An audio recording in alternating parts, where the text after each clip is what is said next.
Greetings, everyone. Welcome to the Artcasters. I believe this is 83, although right now it says 82 on my thing, but I'm going to change that later. So I am here, with always, as Joshua Kemble. Hello. Where can they find you, Josh? We should do this in front and in the end, too. That's true. I'm Joshua Kemble, and I'm a cartoonist, and you can find my work by searching for Joshua Kemble on YouTube or Instagram, and yeah, it's pretty awesome. You can also sometimes find me on Scott Serkland stream. Just a little tip. Yeah. And so what we're doing now is we're going to have sort of a rotating third chair. So we should, the plan is to have a guest every week, a different guest kind of rotating. And we'll have some returning favorites and some new people. And as far as new people, if you guys follow 100 Days of Making Comics, you may have heard of this guy. But he's not doing comics. He's doing something a little different. And that's what we're going to talk about today. So we have Cory Kerr. Hey. So tell everyone where they can find you, Cory. So mainly you can find me at corykerr.com. And then all my social media stuff is on there. My YouTube channel is just Cory Kerr Art. Is this, so are you working on something for May the 4th? Yeah, this is, I've got my, let's see if I can show it. I've got my reference up here, and I'm just doing a little bit of the Hut Slayer tonight. Awesome. So yeah, May the 4th be with everyone. Yeah, seriously.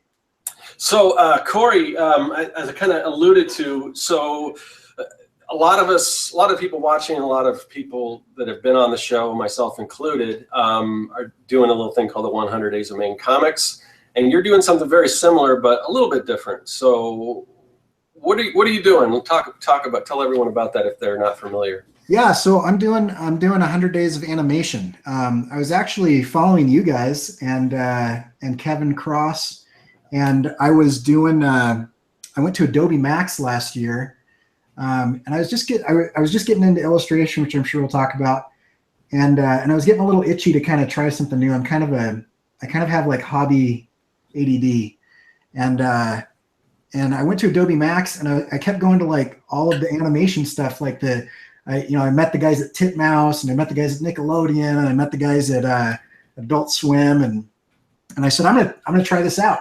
And so I started talking about it online, and that's when Kevin said, hey, you should do 100 days of animation instead of 100 days of making comics. And I thought, that's a pretty decent way to keep me to a schedule. And little did I know that would be that'd be a pretty grueling process. I mean, I work on stuff every night anyway, but I didn't realize how much time and dedication it actually takes to be accountable every day, rather than just like, I'll throw in a few minutes today, a couple hours tomorrow, or maybe I'll skip a day.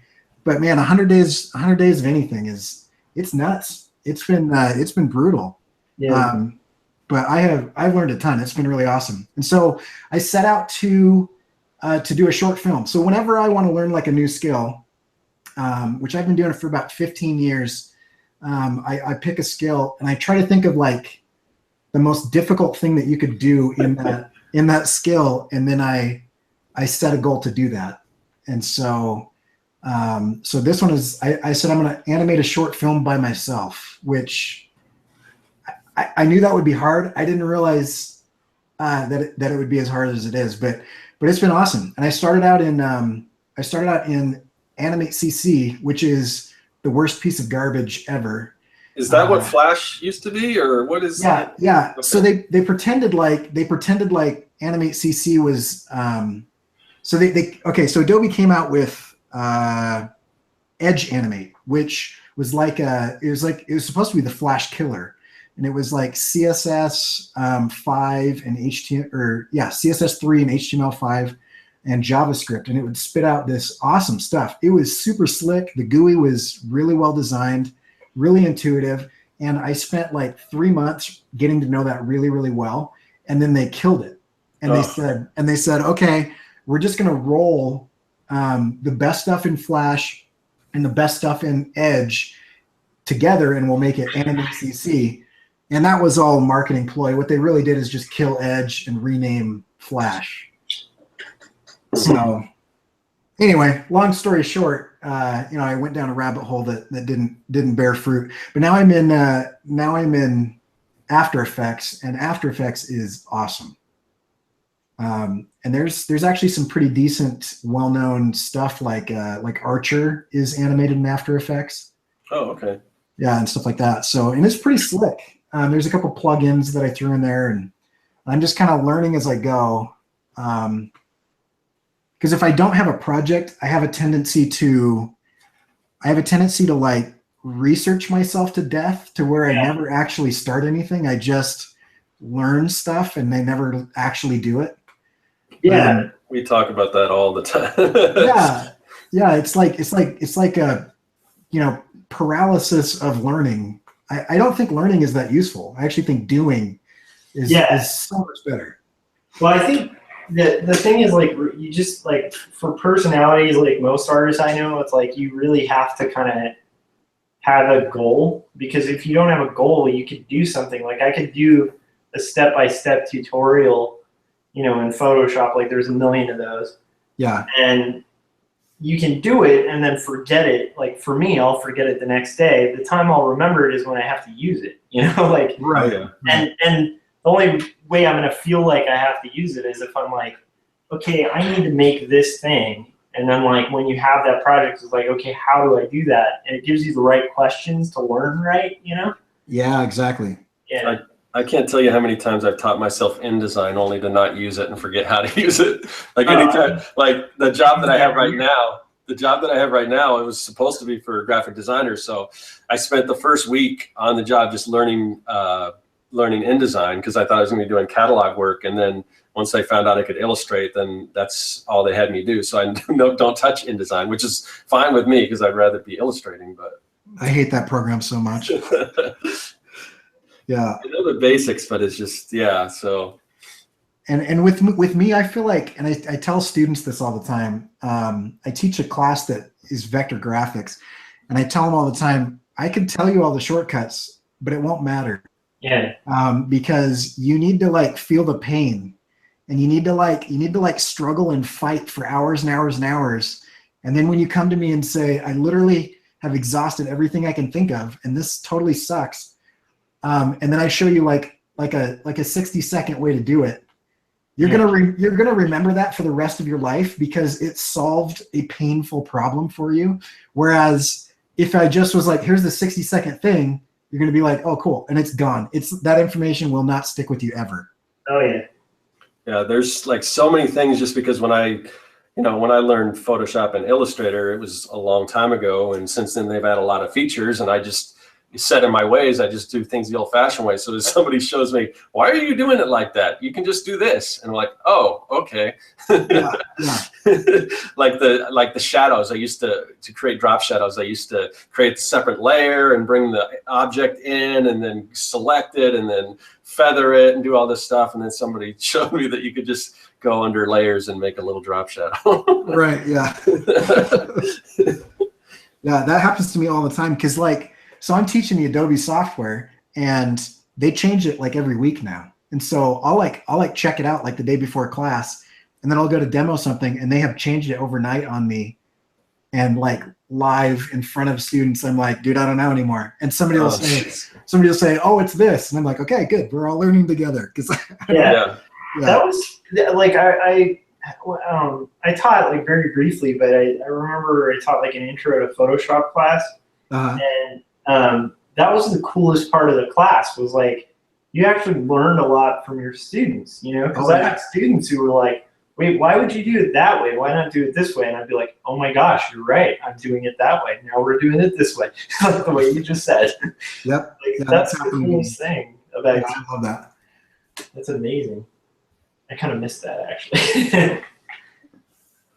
So we're kind of like, there's a lot of things I want to touch on what you're talking about, but I think I want to go back to just the 100 days of animation real quick, because you were saying how you kind of were taken by surprise at how challenging it actually was. And, that's what I always tell people. I said, give it a shot, but it's not easy, especially if you're really putting your all into it and everything and making an effort to put the videos out. But when I first saw when I was first aware of your channel, and I checked it out, and I saw that you were doing 100 days of animation. I mean, let alone comics. I mean, just animation. I'm like, man, this guy's a glutton for punishment. Part of that was just ignorance. I just didn't know what I was getting into. Yeah. But yeah, no, it's legit hard. Like so I have like pride, like most of us do, where anything that is attached to my name, like I want it to be really, really good. And so, I mean, there are times where I don't get home from work until 8 or 9 o'clock at night. And then I've still got family stuff. And then and this has happened probably 20 times so far. I'm on I think this is day 90 for me or something. And I don't get started until like 12:30 at night. Wow. You know, and it's like, but it's not like you can just sit down and, okay, I've flipped the switch. Yeah. I'm gonna go. Like there's that warm up period. There's kind of that, I'm terrible at this, that kind of milling around to like psych yourself up into getting started. And so I don't even know how many times I've gone to bed at like 2 a.m. And then you work the next day. Yeah, because when I was just going to say when I first invited you on, I was going to say hopefully this isn't too late for you, but I don't think that's an issue. No. No, and that's one thing that I like about teaching is you know, I don't clock in. I definitely put in my hours, but I can put those in whenever it works for me.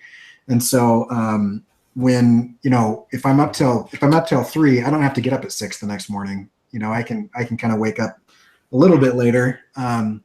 Yeah, so there's that, and then there's just like the daily grind of making a video every day and talking about what it is you're doing. Because we were talking about this before we went live.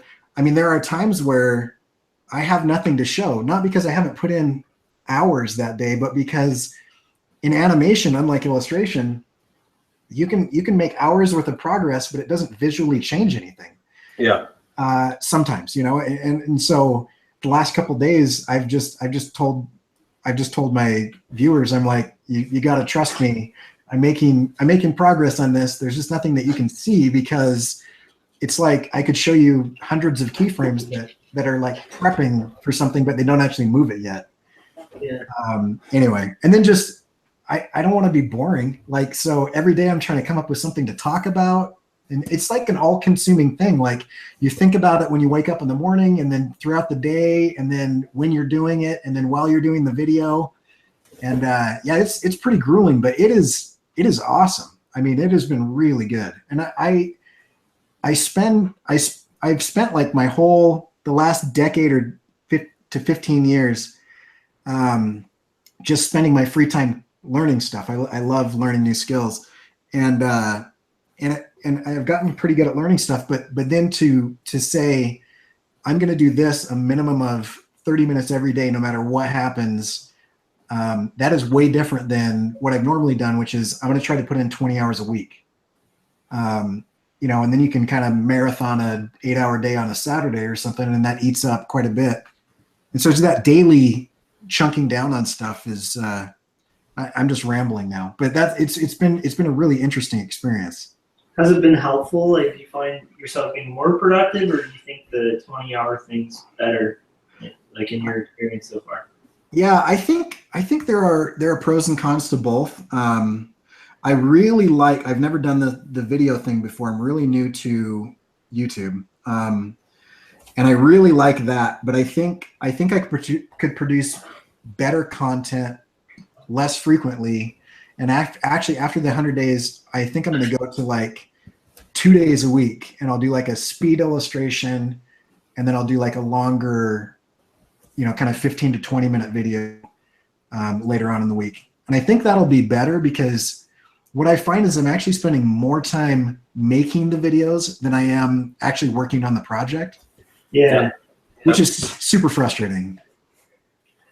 Yeah, I would totally concur with what you're saying because it's like there's pluses and minuses because I don't get as much done in the comic, but but I don't know, you're building an audience and everything, putting out those videos every day. But I'm pretty much going to do what you're doing after I wrap up my 100 days. Is I'm going to go back to putting out like 2, maybe 3 quality videos a week. Yeah. So and touch on a few different kind of topics and things or styles of shows. I want to do some live streams and things like that, but there's just like no time. When I went into this second round, I had my intention was to also put out other videos, and even Kevin was like, "You probably don't want to do that," and I'm like, I can do it, not a problem. And then I started doing it like, no, this is like taking up all my time.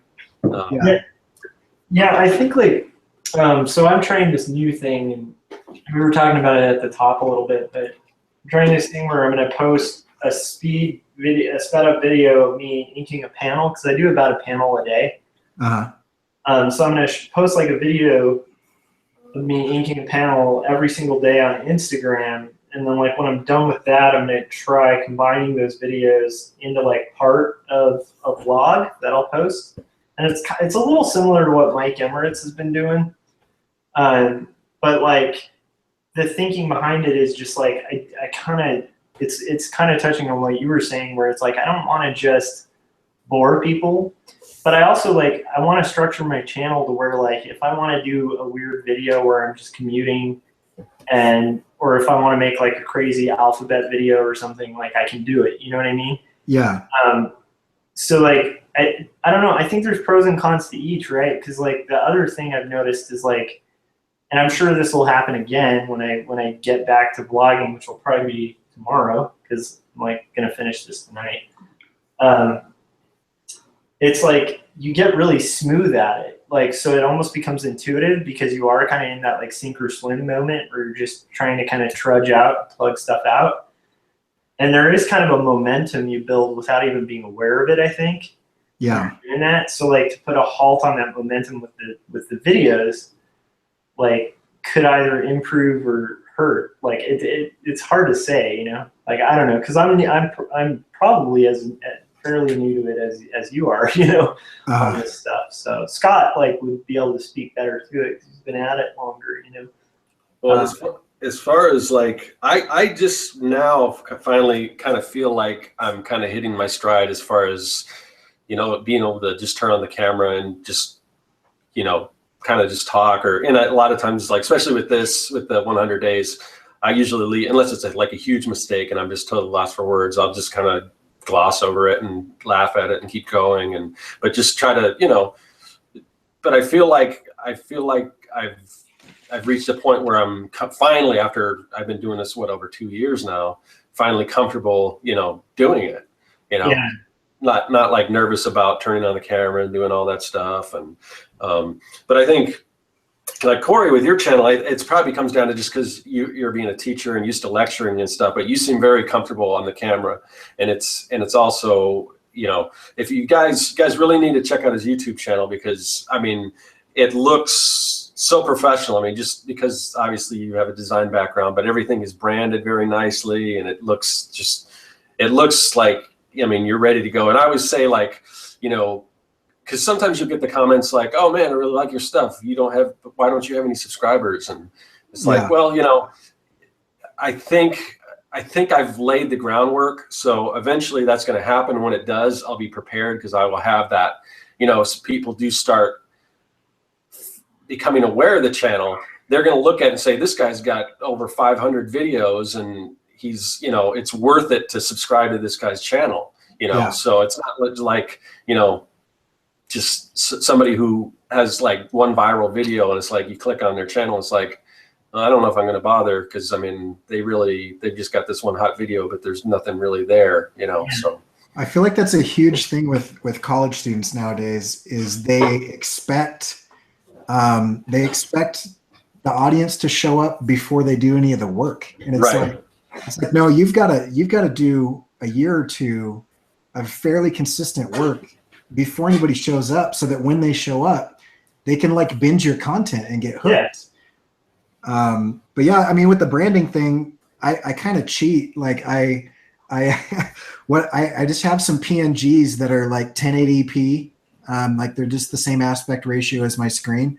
And so in the editing, I just have like a folder, and then I have my timeline, and I've already laid all this out. Because if you notice, like the first 20 days, what I was doing was insane. I was actually designing everything, with the numbers, and that was really cool with the numbers for each one. I'm like, wow, mine's kind of the same way. Like it's basically a Photoshop file, but all I'm doing is changing like a number or title on it, like for the thumbnails and stuff. But yeah, I mean, and it obviously, hopefully I assume you're kind of joking as far as the cheating, because we all know that that's just productivity. That's not cheating. Not cheating. But what I mean is, like, I feel like there are certain shortcuts that you have to take out of necessity. If the world, belonged to me and I could control time and space, I would literally like craft every video and every thumbnail of every video. I would spend 6 hours on it because I want it to be beautiful. Yeah. And I want to, if there's hundreds of thousands of search results, I want mine to jump out, but that's not realistic. And so I had to kind of say, okay, with certain aspect ratios, I can take up this much of the screen, and have my brand on there all the time. The other thing is, if somebody, I don't know when this would happen, but say they stumble on the video and they start at minute 12 or something, and I had like an intro and an outro, but I don't have anything. I wanted every frame of that video to have my website and my brand on there. And so I do these little like slivers in the margins, or I do and I've got just 6 PNGs with an alpha channel, and I just drop them in on my timeline. And so my website is literally on there at any time. And that's just from my marketing background. Yeah. Because you never know with each individual what is going to be the moment that they decide to do something, and I want them to, subscribe to my channel, or I want them to go to my website, or, maybe they want to buy a shirt or a sticker or whatever. Yeah. And it might be like in a total nonsensical place that they go, I like what this dude is saying, I'm going to do it. And so if you only do the intro outro thing, you miss that opportunity to just always be there. So I don't know, with the whole branding thing. Yeah, that's kind of why I went down that road. But it's gotten a lot faster now. I wish I could do the numbers, and I had the transitions, and I was animating everything, but it was just taking so long. So now it's all static. Yeah. So I mean, stuff like that. Sometimes like you try to. One of the things you can do is like just maybe do that in advance. I find that like before I start sometime, but again, you don't want to spend so much time in the beginning where you're just planning and stuff. But for certain things, like even like my videos, like I'll shoot 6 intros at a time. That's why sometimes the intros and the body of what I'm shooting on my 100 days don't really match up. Like maybe something like when I come back when I go back into the lab, you can tell I have no idea what just happened because I shoot that beginning stuff early, Yeah. And so that batch filming stuff and doing some prep work ahead of time kind of works. And it's just like when I haven't been posting much to social media other than YouTube. But when I get back to that, I mean, I would schedule a number of posts, like on a Sunday just to go out on different, but I don't like the ones that kind of share like your Instagram to Facebook, because I still think you should post natively to the different social networks. Yeah. So, but each one of those has a way to schedule posts, most of them. So I would just go to each one and schedule things, and then if I have anything at the spur of the moment that I'm drawing or whatever, I'll just post it then. But at least I know there's content going out there. So that kind of, I think, looking ahead and kind of prepping stuff like that is very helpful.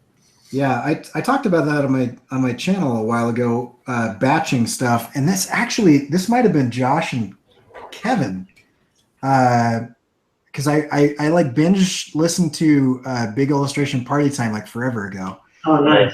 Yeah, and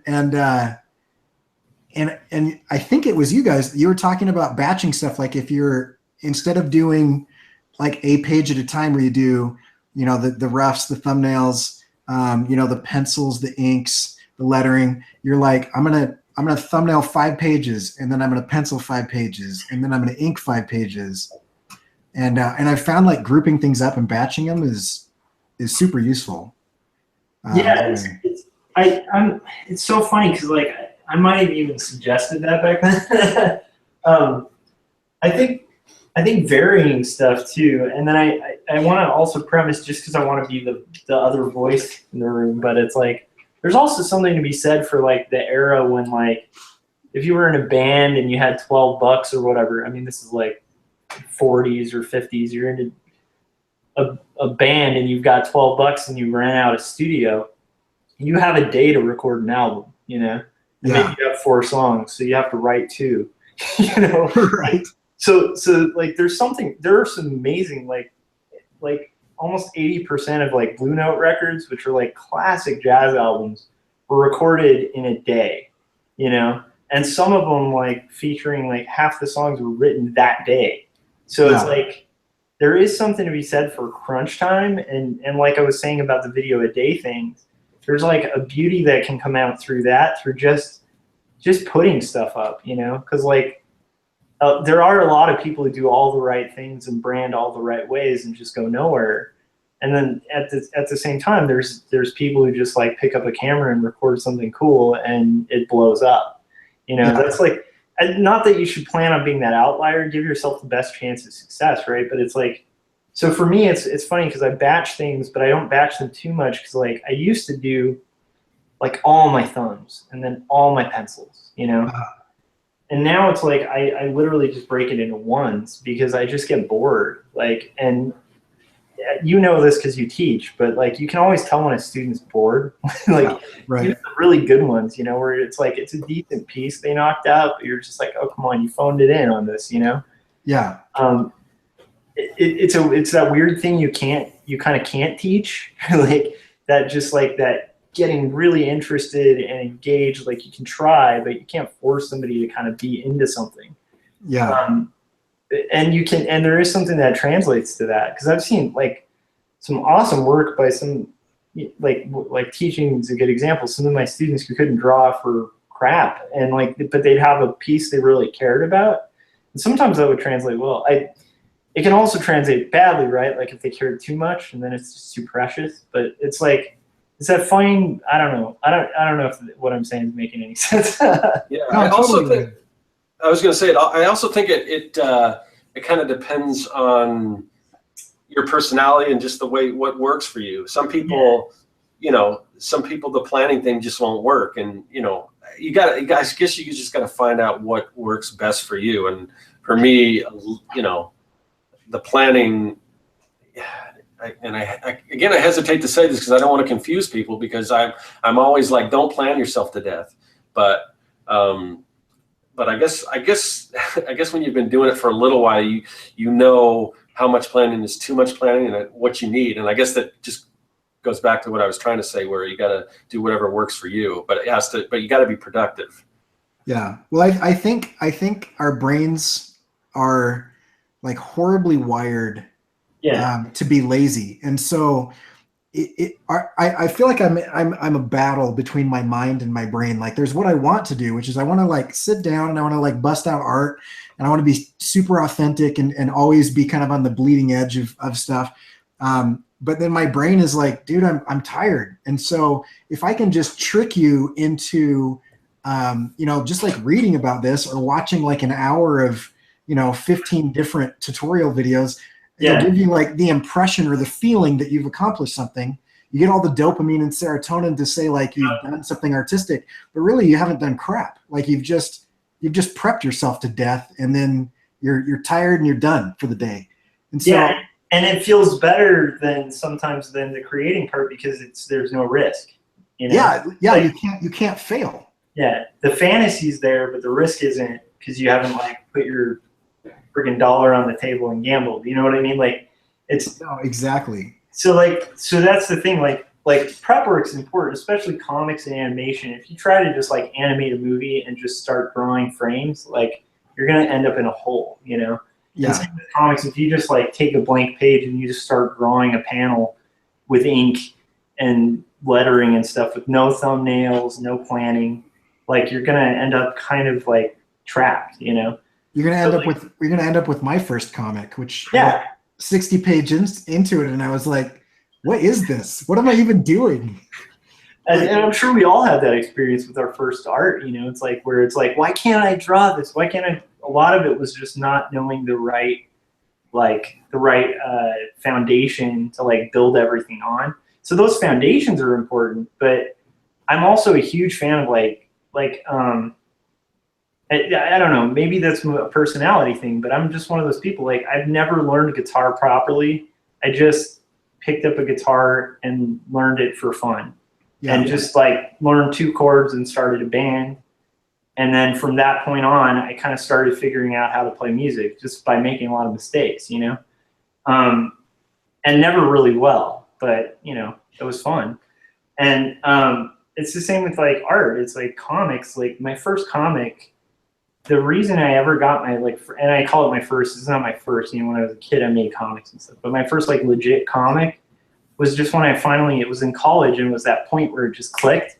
And I was like, I don't need permission. I just need to do it. Because like if I wait around until I'm like perfect and ready and like have the skills and all the stuff built up, I'm just gonna suck. You know, like I'm never gonna get there. And you're never ready. Like you know, the march. I think it was a Far Side. Anyway, it's like the march to quality is a death march. Like you know, you should never stop getting better. You should never stop. If you ever personally, because I don't know, maybe I'm really jacked up, but if I ever feel like, oh man, I love this, it freaks me out because I'm like, oh no, I'm stale, I'm static, I'm dead, I'm not learning anymore. Like, you know, there's almost a little bit of comfort in a little bit of disdain for what I produced, knowing that it could be better, you know? Yeah,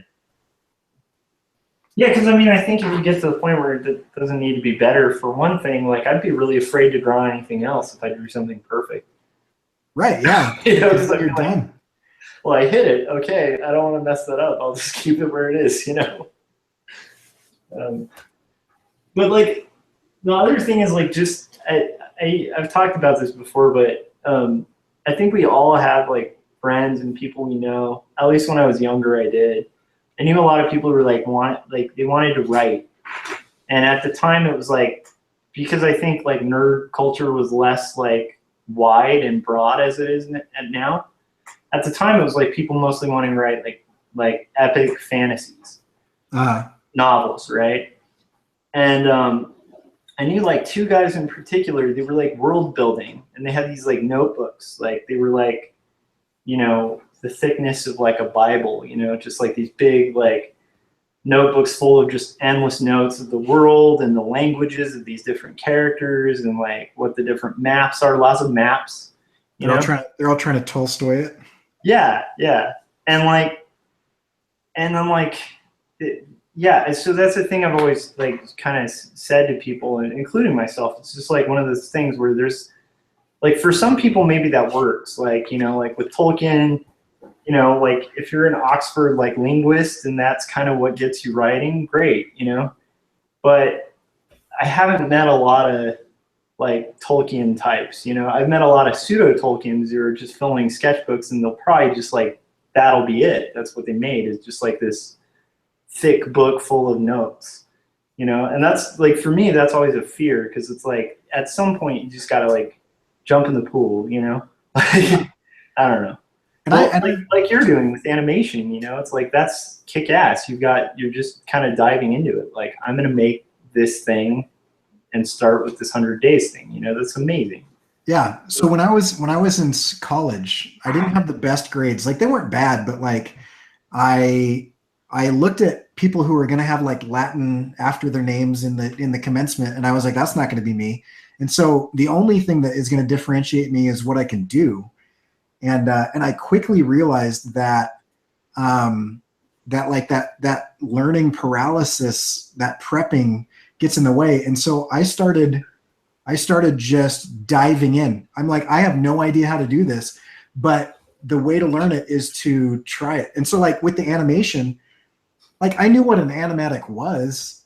Yeah. I didn't realize the importance of it literally until 80 days into this thing, where I met with my cousin who works at DreamWorks, and he was like, why are you animating and finishing characters? You don't even know like what your scenes are. You just have storyboards. And I'm like, well, yeah, but I know what's in between the storyboards. And he's like, no, dude, you need to do an animatic. And so like now the next time I do a short film, I know that I've suffered the pain of not doing that. And now it's like ingrained in me what the process should be. Whereas I could read it before or whatever, but it's like in the doing of it and in the fighting it and in the screwing it up and having to fix it, that it becomes like second nature. Yeah, totally. And like the thing is, like I think like there are some people who are just rare and like pick things up just like that. Don't make a lot of mistakes, you know, and just, I mean, they're rare, but I've seen people like that. They just absorb quickly and learn super fast. For me, like, and most of the people I know, it's like, that's kind of like, it's like you're going to battle and then you get battle hardened and you know, like, well, the last time I did this, I got my hand chopped off, so I won't do this next time. You know what I mean? Like, right. Like you're kind of like, you get better the more you do it. Cause it's like, then, you know, like, you know, okay, I don't want to, so it's interesting. Like animation's always fascinated me. I'm afraid, honestly, to ever dip into animation because I feel like comics are such a like black hole, but a fascinating black hole that I've stepped into that I worry if I put like my other foot or like wherever to even like dip my toes in animation that I'd get so fascinated. Because I've had friends get heavily into animation. I'm talking about it like it's a drug habit, but it kind of is, you know? No, it definitely is. And they talk about that, like the first time they had something like legitimately move, like that kind of transfixing moment, you know?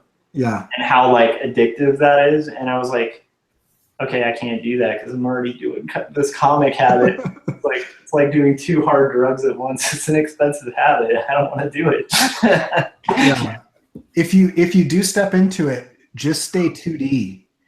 I've got friends in Hollywood that are like, hey, you should get into Maya. You should get into all this stuff. And I'm like, you guys, that is so interesting to me that you will never see me again. Like I will just disappear down this black hole. Yeah. You know, like I have to, the only reason I'm okay with doing animation right now is because it's like a natural transition from illustration. Huh. Like I have this thing and in my mind, I know how it moves and lives and works and whatever. And so this like still image, I can make it move a little bit and you kind of get that. And I think actually after I finish the short film, that's probably where I'm going to be. Is I'm just gonna like take still animation or still frames that I do and just move them a little bit. Like I really feel like looping GIFs are going to become really big in animation in about 2 or 3 years in illustration. So seems like they're big now. I mean, I see them everywhere. And it's funny because it's such an old technology. It's like I remember using GIFs a long time ago, and then it's kind of like then it became like this old file format that no one used. Yeah, and now it's like crazy. Everyone's using it. I really hope that the browsers finally start recognizing like modern technology because you can output an animated PNG sequence, and it is so much cleaner and better than a GIF. Well, yeah, because I assuming GIFs are the same way they've always been, they're just that limited color palette. I remember, I don't know if you guys remember back in the day when you used to make the animation, you had to go in and select the background and knock it out. You guys remember that? Yeah. It's like, so. Yeah, and they're still pretty limiting, but I think as soon as you see like Firefox, Chrome, everybody else will kind of follow, except animated PNGs as a web standard. I think it's going to blow up. Huh. I don't know. There's my random prediction. I could be totally wrong, but yeah, I don't know. It'll happen, but it definitely, like you were saying, Josh, it's super addicting. Like I've made something and that's awesome. And there's always that feeling of like seeing it for the first time as a sticker or seeing it on somebody's shirt. Like every once in a while I'll bump into somebody who like bought a shirt and I don't know who they are. And I'm like, oh my gosh, like it's like this weird thing. You kind of get a similar feeling if you make something move. Like it's like there's just some life that's breathed into it that isn't there when it's static. So it's crazy. I don't know, it's weird. No, I think it needs to be a little addictive, or you have to have that passion for it. Otherwise, you're just going to give up, because you see so many people that want to start a YouTube channel when they find out that people don't just come flocking just when you put out, 10 videos or 20 videos or 30 videos or 100 videos or more. And it's like, why am I bothering with this? But you have to be doing it for yourself. You have to get enjoyment out of it, because it doesn't come that easy. And if it did, well, if it did, you probably keep doing it. But since it doesn't, then you have to have that passion, or you have to have that addiction to keep doing it, or else you just give up. Yeah, and you see that all the time. I mean, it's just, you got to stick with it, and it hasn't really happened for me yet, as far as like, but I enjoy doing it, and I see somewhere down the line, and the audience gets bigger and it starts to build, and it's, it takes a while, but it is growing, and it'll continue to grow. And then maybe somewhere down the line, something will just hit and it'll get a big bump or something, but you never know. And if you quit, then the next day could be the day where something catches fire. You never know, Yeah, they actually did. I've got a buddy who teaches social media, and he was telling me they did a big study on that. And there's like a number of things that, kind of a confluence of events that come together to cause like an explosive growth of followers. But it's usually not a slow build. It's usually like a slow build, and then there's like 2 or 3 things that can happen that all of a sudden those plateaus start to spike. And so, yeah, and you never know, like if you stop and you're like, oh, I don't know. Like I've heard people talk about like, somebody shows up for 18 months every day, and then somebody shows up 2 years later and they get super excited, and then they realize, oh, this dude hasn't done anything in 6 months, and they like bounce and they're out. Yeah. So I agree. I was going to ask you guys, because this is kind of what both of you had mentioned.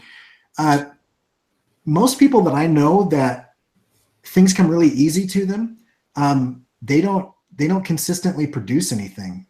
I wonder if you guys have had the same experience, because like there are people that like they fight and work and bleed and claw their way to where they are. They seem to consistently produce work. But the ones that are like, oh, I sat down and all of a sudden I'm incredible, they kind of seem to get bored and move on. Like there wasn't the value of that battle. Yeah. Have you guys seen that? Yeah. I mean, as far as like, and I think you and I, Cory, are similar in a lot of ways, as far as like, I've looked at your store and you got a lot of products and stuff up there, and mine's the same way. Now at least I can't speak for you, but I know with me, they don't fly off the shelf, but they're starting to, like my Etsy store is starting to get like orders like, every other day, which is cool, and I don't know if it'll keep up, but it's starting to kind of, but that's because I just keep putting stuff out, and, and I kind of went away from like kind of doing that promotion and building on Etsy as far as like as a social type network and liking stores and following other people, just because I've been so busy. But I think if I put a little more effort into it, especially when you start to see that growth, that's when you got to start jumping in, go all in on that. Yeah. But again, back to what we were talking about before, I've laid the groundwork. I mean, I've got like 50 or 50, like over 50 SKUs, and I've got a bunch other that are ready to go as soon as I have a little time to like write descriptions and do thumbnails and all that kind of stuff. But I've also done a lot of work as far as, I've done a lot of research as far as how to present yourself on Etsy or an online store. So, I mean, if you look at my products, I mean, they're framed in a way that it looks like you can see what it would look like if it's on your wall, or if it's in a frame, or all this extra stuff. And each item has like 5 different pictures, because that's 5 other ways that somebody might discover you. Any way to gain that system, I've tried it. But even doing all that, that doesn't mean it's going to come right to you. But eventually, if you keep doing that and keep at it, then it could, So yeah. I don't know if that answers your question or not. I think it does. Sorry, I didn't mean to cut you off, Josh. Oh, no. Yeah, I think it's funny. I like that question, like, for one thing, brings up one of my biases, which is terrible, but kind of a classist. Like, which is bad because I've like finally at this point in my life kind of moved into the middle class, you know, so it's not like I'm like in poverty now, you know, but like most of my life, like I grew up, like I went to not art school. I went to Cal State because I couldn't afford an art school. You know, like I had to work like full time while going to college when most of my friends were like getting subsidized by their parents or you know, not all of my friends, but a lot of people I knew in college. And so like, and so like I kind of had this like anti-class thing for like a good chunk of my life. Like just really hated rich people. I know that's terrible. But I've since met like really great people who are like really wealthy, and I've had friends go on to become really wealthy that are like, you know, really great people. Like I can't criticize them, but I still have that like gut feeling, and I think part of it is because like most of the people I know who like even the ones that are wealthy at this point like weren't at some point, and because of that, because they all had to work and do all this hard stuff, like they kind of like appreciate it better. I don't know if that makes sense. No, it totally does. So it's like, to me, I think it's kind of similar with art. Like you really, like art is not a game you get into, or comics or content creation. It's just not really something you dive into and make a ton of money. Like if that's your reasoning, like, you know, and I'm sure you've said this to your students, I think this is something every art teacher should say to their students, which is just basically, if you're here to make a ton of money, leave. Like, Yeah. this is not a huge money industry, and it's not, you know, it's something you really have to do because you maybe aren't the type of person who just like does well like in a corporate environment, or aren't the type of person who does well like, you know, just phoning it in and, you know, pulling the levers or whatever, you know. Or you have a soul. But yeah, I mean, I totally agree with you. However, like, you know, it's funny because I used to think things came easily to people, and the older I'm getting, the more I've realized that's not necessarily the case. Like most people who've done stuff, like there's a lot they put in that may not even be visible, you know, because every time I meet a cartoonist where I'm like, oh, they've got it figured out, they've got it easier, you know. They don't. Like it's hell for them. Like, you know, yeah. It's fascinating. I really haven't met like, and I don't mean hell like it's a chosen hell, you know, it's like a hell we like, but it's just like I'd be fascinated to meet somebody who's just like, I love doing this, and they're really good and they've had a lot of success, you know. Yeah. It's just not something I meet a lot. I think overall they love it, but it's like, yeah, I don't know. I think if it comes easy, I don't know who it would come easy to, you know, because you have to make stuff for stuff to happen most of the time. Yeah. I don't know. What you said before, you mentioned like going in and, you know, not the kind of person that would go in and pull a lever and everything. And it reminded me, and again, I want to refer back to Corey's website because in addition to the artwork and everything, he's got some really great philosophies, and he gets into that on his channel and everything. But I think my favorite video that you put out was the one that says, do things that robots can't. Yeah. Because it just resonated with me so much, because I felt like in school that, you know, the school system kind of failed me, or it wasn't for me, because I did pretty horrible in school. And I was like, I was the one that was always drawing on the back of my papers, and the teacher's like, stop doing that. That's not going to get you anywhere. You got to memorize this or memorize that. And I had trouble with that. Like I had trouble with math and spelling and all this stuff. And I think that's just because that's the way it was taught or the way I'm wired. But that whole idea of like, they're basically training you to be a robot, training you to go out and fit this mold. But in the future, that's going to be irrelevant. I mean, because robots are going to be able to do all that stuff. It's the creative people that are going to be able to make their way and do things that can't be automated. Yeah, exactly. Oh man, you're singing my song. I could talk. I could talk about this literally for hours, but like just for like 2 minutes. Oh, go ahead. Like I said, and I before you go, I want you to do that. But I wanted to say, when you do start doing these other videos, please keep doing the lectures and these thoughts and things like that, because and at least for my benefit, because I mean, I love those videos, and I love your approach to that stuff and your thoughts on it. So yeah, go ahead. Yeah. Well, like our entire educational system is so outdated that we're actually doing everyone a huge disservice. Like, you take a 5-year-old, think of any 5-year-old you know.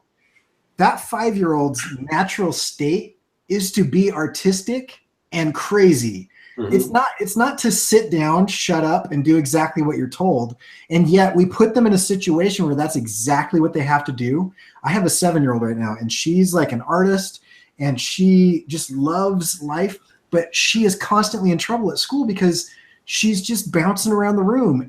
And that is, you can't control 30 kids if they're all really artistic. And so what you do is, way back in the day, we needed people to build Model Ts.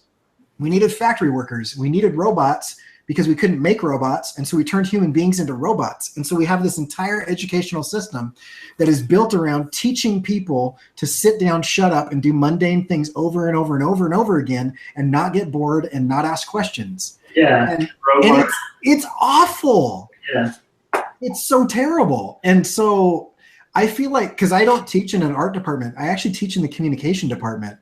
And a lot of what I do is I tell students, I'm going to deprogram you guys because you have been told a lie. You have been told that you will be okay if you do what you're told. And you have been told that you will be okay if you follow the rules. And that is not true. You need to be true to who you are as a person. And that might be a musician, and that might be an artist, and that might be a cartoonist, that might be an accountant or whatever that is. But like, don't follow the path that people have told you to follow, because that path doesn't exist anymore. Take breaking into comics. Every single professional I've ever seen, the big names, every time somebody says, "How did you break in?" they always start by saying, "Well, this is how I broke in, but that doesn't work anymore." Because you have to forge a new path every time. And our school system is massively failing people by teaching them to be obedient robots. And it's terrible. It is terrible because it's killing the artists. Yeah, like I think the thing that isn't taught enough is just like learning how to ask questions. It's like you have to deprogram when you're dealing with college students, because it's like, there's certain things you have to learn. Like my son is like at an age where there's some stuff he has to learn, like pretty much just not to be a dick, Right, like yeah. Other kids or something, which he's not. He's actually a pretty sweet kid, but he's still a toddler, so he'll sometimes just be like, I wonder what happens if I hit this thing, or I wonder what happens if I put this weird object in my mouth that can kill me. So there's some like programming that's like necessary, Oh, absolutely. Absolutely. But then like I agree, there's also this weird kind of arbitrary like rule following system. And I think of it as like rote learning. Like the teachers I hated the most, some of them I even taught with, were the ones who'd just be like, this is how you do this. Like I taught intro to Photoshop, and usually that's a boring class to take or teach, because a lot of how it's taught is just like, today we're going to learn how to like type this word and then like, make like a layer mask so that you can see like a photo in the letters, that's like a common like first Photoshop thing. Yeah. Like, why would you, like, you can learn that in 2 seconds looking up a tutorial, and this day and age, that type of teaching is going to go out the window too, like just as teaching, because it's like, it's all available here, like online on YouTube, like you can look that up and you get it a lot cheaper than college tuition, So the type of teaching that I think you're talking about is like, that's the future, because it's like, that's like Socratic teaching, where you're asking kids to learn how to ask, like you're trying to get them to figure out what they're looking for. Yeah. And like hopefully not just hand it to them, because like we were talking about, like I don't think any of us have benefited from just being like, I'm going to read, WordPress for Dummies and then not use WordPress. Like, yeah, it's not really going to work, like, so yeah, I can rant on this stuff forever too. I feel very passionately in agreement with you, sir. Yeah, awesome. It's crazy how the school system, like, because, people sometimes, you get the people that ask you, well, how long have you been drawing? Or no, when did you start drawing? And it's like, well, when did you stop? Because every kid, when they draw when they're young, when they're in kindergarten and stuff, but it's like the school system beats that out of you. It's like, you know, eventually it's like, oh no, you don't do that. That's not, you know, it's not productive or whatever. It's not, you know, you got to memorize these things and do this, and don't be creative because, you know, whatever, that's not going to get you anywhere in life. Yeah. So you know what happened to me? Cause I agree. We all start out drawing. Like before you can talk, before you can write, you're like visually communicating with, you know, you're drawing the sun in the upper left-hand corner with the lines. You're drawing the arms and hands coming out of the people's heads or whatever. But what happened to me is I was known really early on, like in kindergarten or first grade, like people are like, oh, you can draw, like you're an artist. And then because of the way the school system is, I started worrying that I would fail at it, which is, I don't think kids worry about that until you like start measuring things. And so I thought, you know, if I don't draw, then I can't draw wrong and I won't fail. And so I went like I didn't draw from probably from 7 until I picked it up again when I was like 32. Wow. And like to this day, I am so angry and I regret so much that decision and giving into that fear. But so much of it was the adults around me, like putting all this emphasis on it as if it was something that it was important to be good at when I was 7, rather than just express yourself. And so I gave it up. And I cannot tell you what I would sacrifice to get those decades back of drawing, because like, if you can imagine trying to get into an illustration career and you start when you're 32, like, yeah. It's awful. Yeah, that is tough. It's funny because my experience was like I've always been like I had a similar thing where it's like I still remember the day I decided I was going to crack down and get better as an artist. It was like in first grade. I love drawing, but I remember like my drawings were kind of like scribbly, you know? Uh-huh. And this kid in class drew an SR-71, which were like really cool back when I was like anciently young. And he drew it like really well, and everybody in the class was like, "That's amazing, that's great." And I was like, "Fuck him!" Like, not really, but I mean, you know, in my first grade version of that, you know, I was like, I'm gonna do better than that. Yeah. And like, so I was very competitive, which I also don't necessarily think is like the best way to learn art. You know, where you're just trying to outdo the next guy. And that pretty much drove me to keep with art. But like, once again, I don't think that's the best motivation. So like, it was about my like mid to late 20s where I had to learn like to not be so competitive with art, because it's just a giant, like I've mentioned this before, but it's like, you know, everybody at an art school or in illustration, like the majority of people are like, we're the best artist at their high school or whatever. That's a very small pond, you know?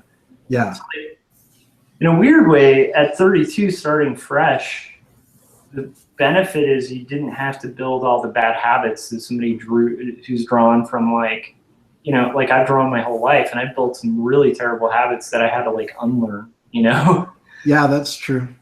Because like that's another flaw in the education system is like you start kind of drawing correctly because you're scribbling. You're trying to kind of figure stuff out. You draw faces all weird and like they aren't like a little circle with a happy face.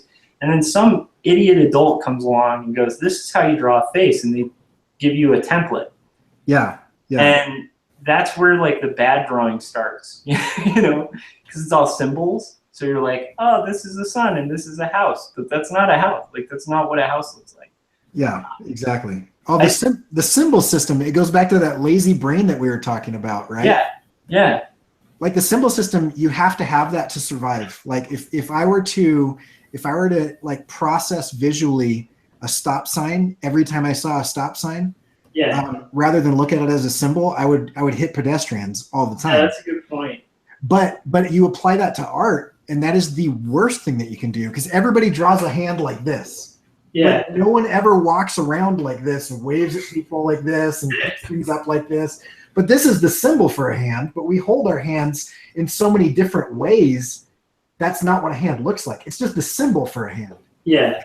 Yeah. It's hard to break that, you know? Like, and fluffy trees are hard to break from people. Like, just Right. the tube with the little puff, you know? The Dr. Seuss trees. I love Dr. Seuss trees, though. They're awesome.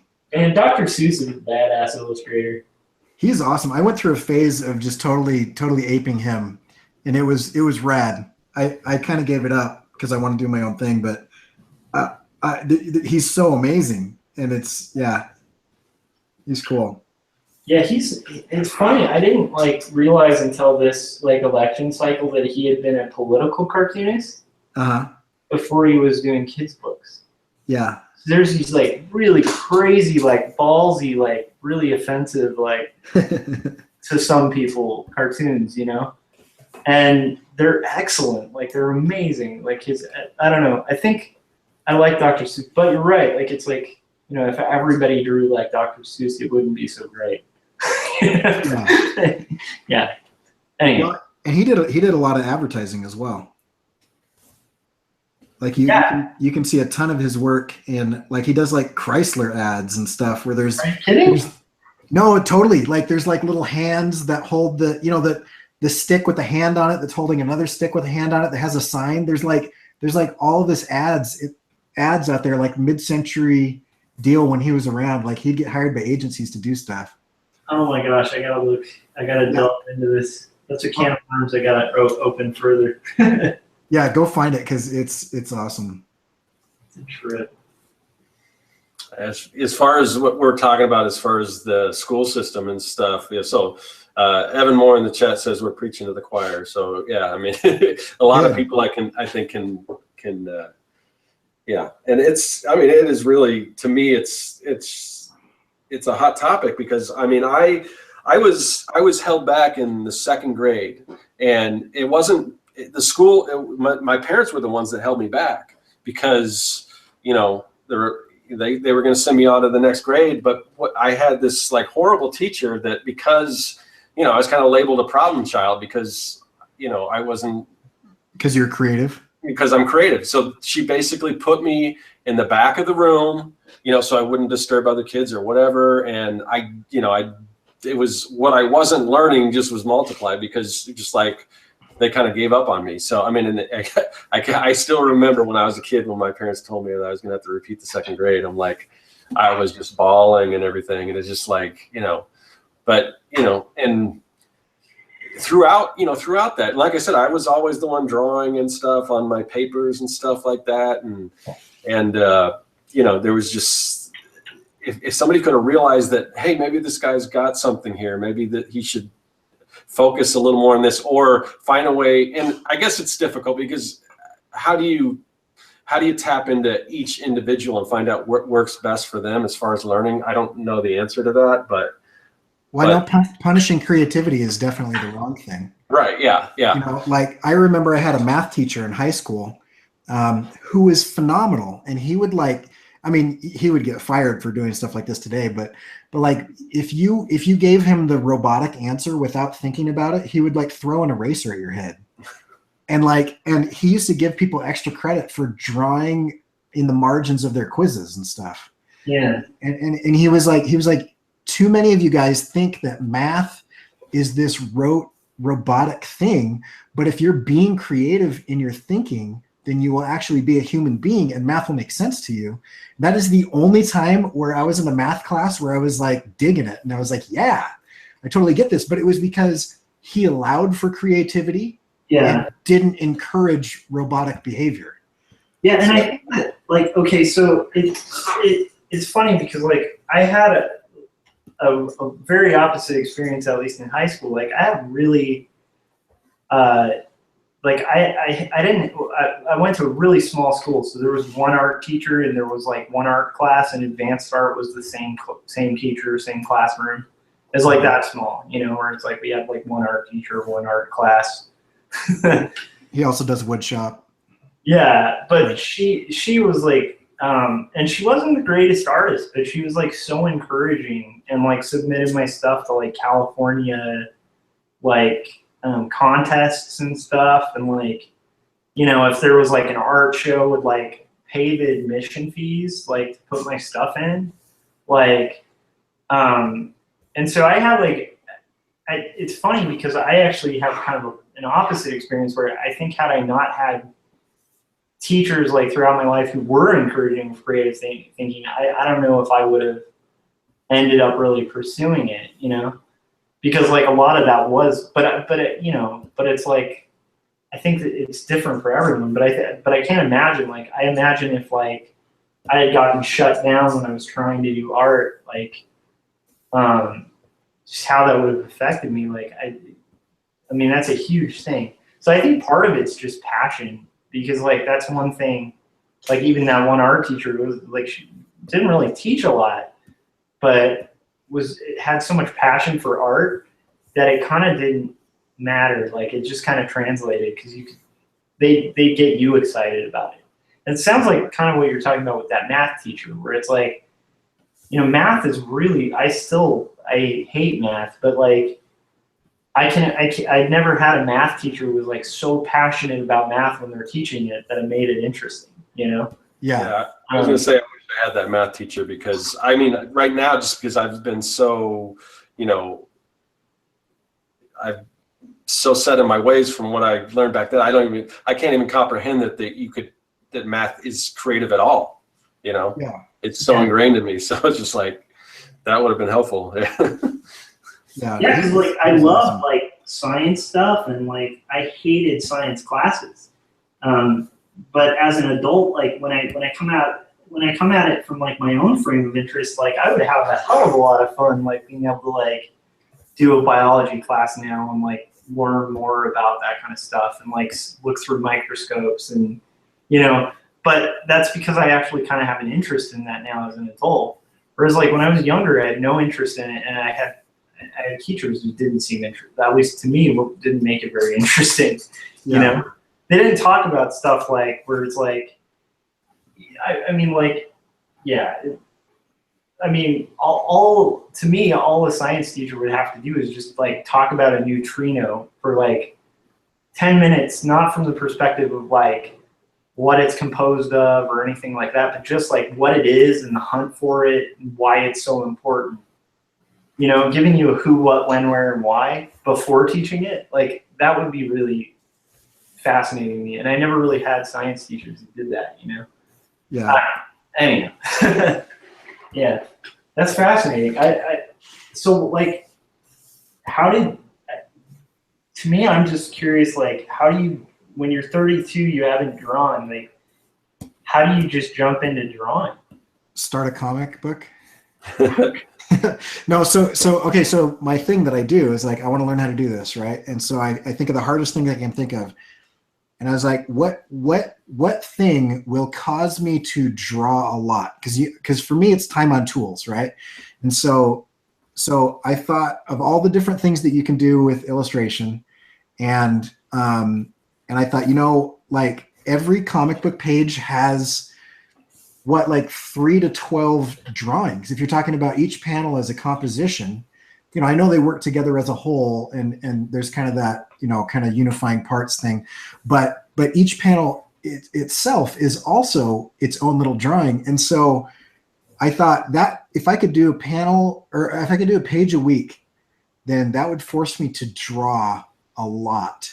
And I would have to draw a lot of things. I would have to draw people and animals and plants and buildings and office space and a stapler and whatever the story called for. Yeah. And so I kind of got into like Jason Brubaker with Remind, and I started following like, I started following a lot of you guys. I started following Sean Gordon Murphy, and I got really into Twitter just to see like the inside baseball of what was going on in comics. And I just jumped in, and I produced a page a week until I had about 60 pages. And some of the first 20 or 30 pages are so embarrassingly bad, horrible drawing, and even worse storytelling, because it took me a while to realize that like if I'm going to spend hundreds and thousands of hours doing something, it should mean something. Like, I don't know why that didn't occur to me at first, but like at the end of this, it should be worth something. And so like the story was so much exposition, because I did exactly what you guys are talking about. I had like my world building going on and all this stuff. And I tried to like just shove all of my world building down people's throats. Like I had a character whose literal job was to just spew exposition. But anyway, I'm digressing. So I just drew and drew and drew and drew and drew and drew. And every time I came across a new problem, like, oh, I have a character who, is this way, I'm going to have to learn how to draw that type of anatomy. Yeah. I would just jump into books, and then I realized that very quickly that the human figure is impossible to, to just like get, like, you can't just like get it. And so I signed up for this weekend retreat down in Salt Lake. And it was a super weird dude, but like a bunch of like 60-year-olds who are just like bored, and me, and we did like life drawing for like 3 days, and it blew my mind. But that guy taught me, like, don't like figure out like, oh, people are 7 heads high, and this. He's like just look at the model and like see it, and then put down what you see, and that like cracked it open. And so like every challenge in the comic that I came across, it introduced a new problem that I didn't know existed. And then in solving that problem, it like cracked open a bunch of other problems that I wasn't skilled enough prior to solving that one to even see. Yeah. And so it was just kind of this spiral of, and now I love illustration. Like I'm addicted to it. Like I can't, like this 100 days of animation is killing me because I'm not illustrating enough. And it was just like a drug. Like I just became like, if I go, and this is for me not drawing for like 25 years. Now, if I go more than like 2 or 3 days without like creating something visually, I start to get really antsy, and it starts to like bug me. And it's because it's become like a part of who I am. It's like how I self-identify. So I think it all comes down to like passion. Like you have to get really, really into it, and then you have to share things publicly and be publicly accountable. Because there were weeks where I was like, this page is kicking my butt and it looks like garbage and I suck at life and I'm never going to draw again because I'm horrible. But I was like, but I told people I'm going to get a page out on Wednesday. So here I go. And you push through it and you have to get a page up. And what's funny, I think what's interesting is it's like you've almost described the building of a habit, right? Because it's like once it becomes a habit, then if you form a habit, it like you do feel like really weird not doing it. Like I had 2 days off for the first time in like half a year or something where I didn't draw. And I felt so weird those 2 days. And it's like I was having, great time with my family and stuff like that, but like there was just this part of me, it felt like part of my soul is gone, Yeah. And I realized it's just like I have to like do this stupid thing. Like it's at this point for me, this comic is something I have to do in order to like function doing everything else. Like it's exactly like a drug habit in the sense like I've become so accustomed to it that I feel unusual if I don't do it. And it sounds like you've built that, and that's really cool because like that is once again another one of those things like you really can't teach that. Like you just have to kind of like really want to do it at first. One thing that helps, because one thing that helps in teaching it is with my students, there's 14 weeks, and the first 3 weeks we learn the software, and I tell them this is the most useless part of this class, but just get through it as much as you can. I have like 5 hours of YouTube videos that I've created that they're available if anybody wants to learn Illustrator.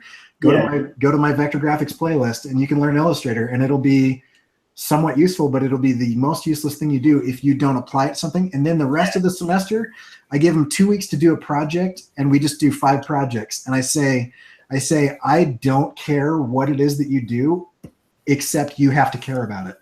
And so we're gonna make an icon set but don't just do anything. Don't just come up with the first 12 things you can think of. If you don't care about it, I will fail you. Yeah. And so they have to justify why they care about the subject matter. And you find that they fall in love with it with like a level of rigor. The other thing is I tell them, I will hold you to an industry standard because you are not competing with each other. You are competing with the industry when you graduate. And so there's super high expectations. And I tell them, I know this feels impossible, but you can do it. And it is amazing to me because these are not artists. These are comm students. It is amazing to me the level of success that huge amounts of rigor, passion, and expectation, that those three things combine into like, I don't do any teaching. I'm just mean and I hold them accountable. Yeah. And they love it. You know? Yeah. So anyway, there's a little rant because I feel like I could stand up for 14 weeks and I could make them memorize all the keystrokes to the tools. Yeah. And I could give them a bunch of tutorials, and at the end of that, they would know nothing useful. Yeah. So when you say that they're not artists after taking your class, I mean, some of them have to kind of like get that passion for that and kind of want to pursue that. I don't know what track what track are they usually on? So there's a visual track, and they will end up typically being like the creative side of advertising. Okay. But they're going to be working with artists, not so much being the artists themselves. And then there's video, and they're going to do broadcasting or filmmaking. And then there's journalism, and then there's advocacy, which is kind of like working with the government, trying to convince them to do stuff. And then there's PR, and I feel like I'm missing one. But anyway, and so they have one of those 5 tracks. And I have about 10% of my students at the end of it completely change their career trajectory and go into something with illustration or design based on that class. Yeah, and it's pretty neat. But the rest of them, they learn the language and the thinking to be able to interface with artists and illustrators and musicians and whatnot, so that when they're in those business environments, they're not that tool that's like, hey, just do it. You know, they've been there, and they understand the lingo and they understand the emotion that goes with it. Yeah, so, that's very helpful. Yeah. That is super cool. It's the same thing with, like, I think artists. I think instead of if you're going to college or to become an artist, I think it's the same thing that if it's so important that if they would just teach marketing, or if you would also take marketing classes, that's going to help you out so much if you understand that, you know. Yeah, it should just be part of it, you know. Yeah, and I think like also just like work somewhere other than art. Like if you can't, like especially if you're waiting for an art job and you have the option, work somewhere other than art. Understand what it's like to be a sales rep. Understand what it's like to have to sell stuff, to have to be accountable, to have to answer to a manager. Like, all of that kind of stuff will help. Like for me, at my work, even skills I like built up when I was working like graveyard shifts as an AM PM attendant. You know, it's like that stuff actually, weirdly enough, some of that has more effect on like the way I interact at work. Because it's like when you've been there, then like you're kind of like able to, and if you freelance, you know, it's like you're like, because I freelance, I had to kind of run my own business for a while. So it's like when I talk to like my CEO, I understand what he built, you know, because he's also the guy who built the business, and it's like I understand like what I don't fully understand, but I know what kind of sacrifice that would take. And so it's like I kind of treat him with the respect that I don't know if you would have if you hadn't had to kind of like have your money on the line, you know, because when it's your money, it's like a very different experience, you know. So it's like, you know, it's just But I remember being so judgmental of my first boss because he just acted so emotionally and it was terrible. And I used to just say and think horrible things about that dude. And then a couple of years later, I started freelancing and I started my own business. And I was like, oh, that's where this comes from. Like you're freaking out because you you're going to make horrible decisions because you start freaking yourself out. And like, yeah, that empathy. Yeah. I feel like if people had more empathy for each other, like it would solve all the problems on the planet. Like if you just thought like, well, what is that dude going through? What is she going through? What's it like for him or whatever? Yeah. You wouldn't do things that would be horrible anymore. Yeah. Like that, and just don't make assumptions about other people. That's the biggest root of problems I see at my workplace, is just like making assumptions, you know?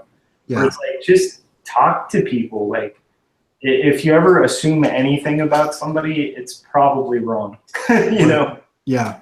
And that's one thing I've like totally, like I also learned that in college too, because I have students who like, they do something really weird on their art, you know? You probably have this too. You'd be like, what motivated? Well, I assumed. And you're like, you assumed. Right. Yeah. Yeah, exactly. Just check, you know, just go, hey, I don't know what I'm doing here. Can you like, you know, I don't know.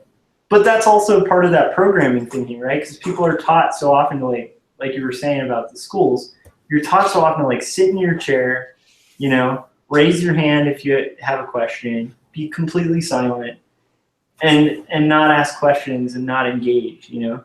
Yeah. And so like when you're put in an environment where it's like up to you to ask the questions and investigate, it's like, I don't think most people know how to handle that, you know? Yeah. So it's cool it's cool to me to hear that there's like, that you're teaching with the approach you are, because like that sounds like the right way to teach, like, you know, intro to anything. Like, you know, just make something cool that you care about, you know? Yeah. Well, and I tell them too, like, if you try, and there's always the students that are like, they see that I'm into comics and they don't care about comics, but they start doing comic stuff. And I'm like, don't do what you think I want. Like, don't be that guy. Like, don't just be a sycophant. Don't be that's like, oh, I just read The War of Art because you guys were talking about it. And I was like, that's exactly what a hack does. Like, do what you want to do. Literally, it will look better if you care about it. But if you do it because you think I want it, like, I'm not going to grade you on style and I'm not going to grade you on content. I will grade you on quality and craftsmanship, but I'm not going to grade you on like what it is that you choose to do. So don't do what you don't want to do. Don't make a Batman thing because you think I like Batman, you know? Yeah, I wish, more instructors are like that, because I hear that about, you know, there's so many people that are into anime and then they go into art school and their instructors are like, don't draw anime. But if that's what they're passionate about, now, of course, I mean, you want to learn correct anatomy before you start to bend it and stylize it and everything. But yeah, I mean, I was lucky enough when I was in college, you know, because I was into comics and stuff, and my instructors encourage that. So that's cool. But they're not all like that. So yeah, that's way cool. Yeah. But I don't know.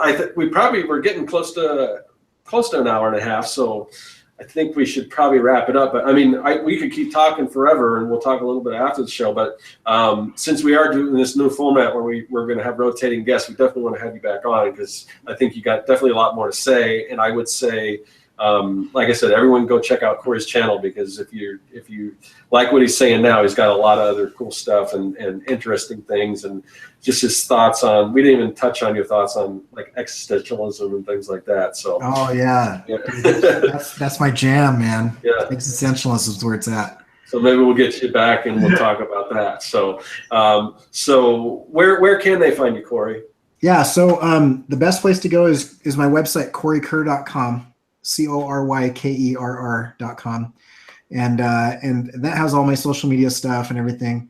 And right now, because of the 100 Days of Animation, I'm focusing on YouTube, but I really like posting to Instagram, and I'm all over Twitter. Not so much Facebook, and I tried Snapchat a little bit, and it wasn't for me. And so really YouTube, Instagram, and Twitter. But if you just go to CoryKerr.com, I'll always have that's the hub. So you can always go there. And I've got I just put up a bunch of original pages that I inked during Inktober, and I switched over from Threadless to Designed by Humans for my store, and it's so much better.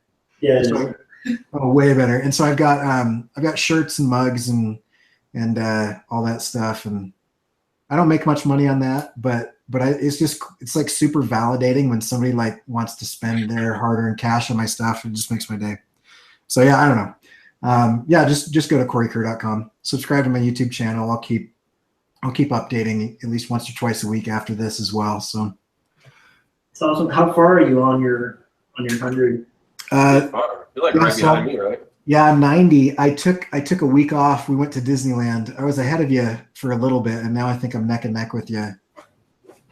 Yeah, so I'll be done. I'll be done in 10 days. Home stretch. That's awesome. Yeah. Yeah. Awesome. Okay. And Josh, what about you? Well, you can find me occasionally meandering around parking lots. I'm just kidding. You can find me at Joshua Kemble on YouTube and on Instagram, and quarterlystories.com. You can read all the way up to page 50 of my comic that I handwrite, hand letter, and hand ink. And what about you, Scott? Where can everybody find? Wait a minute, they're on your channel. Yeah, so you know where my channel is. Yeah, I'm going to be wrapping up. This next week is the last week for 100 days, and then I'm going to have some cool new stuff the following week, hopefully, if all goes well. And yeah, and as far other than the YouTube channel, you can find me at circworks.com, and like Cory, I've got a store up there, and I've got all kinds of products and things, and actually I've got a few new things. We'll be unveiling some t-shirts and stuff after I wrap up, and I got all that kind of stuff. But right now I got a bunch of prints and things like that, and yeah, so that's about it. But also, just so you guys know where to find us, because this Artcasters kind of goes back and forth between Josh's channel and my channel, just so you know where it is and everything. There is a link in the description, and it'll take you to where you can sign up for the mailing list, and we don't spam you or anything. Usually we just send one right out before we start, unless it's like today where I forgot to put the link and then I got to send two, one after another. So, but yeah, so that's a good way to figure out where we're at and everything. So go ahead and subscribe to the newsletter. And let me just jump in real quick. I want to talk to your guys as viewers. Yep. If you haven't bought something from these guys, I can't even express to you how much work, having done a podcast and doing these videos, how much work they put in to produce content that you guys are enjoying.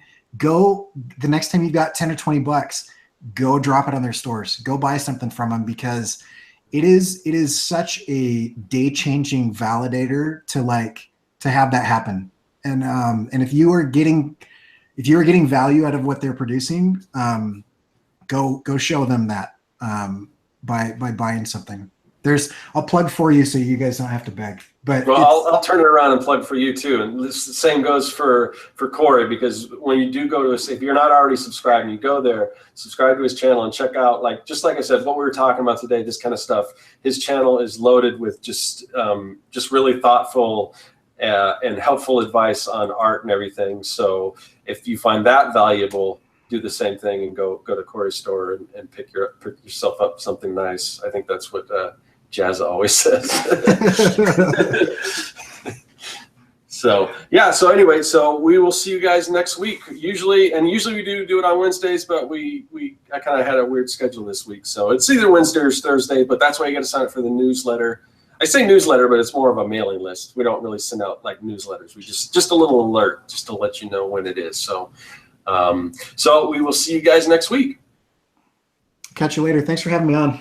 Oh yeah, of course. And stick around. Don't go anywhere, Cory. Okay. Later, guys.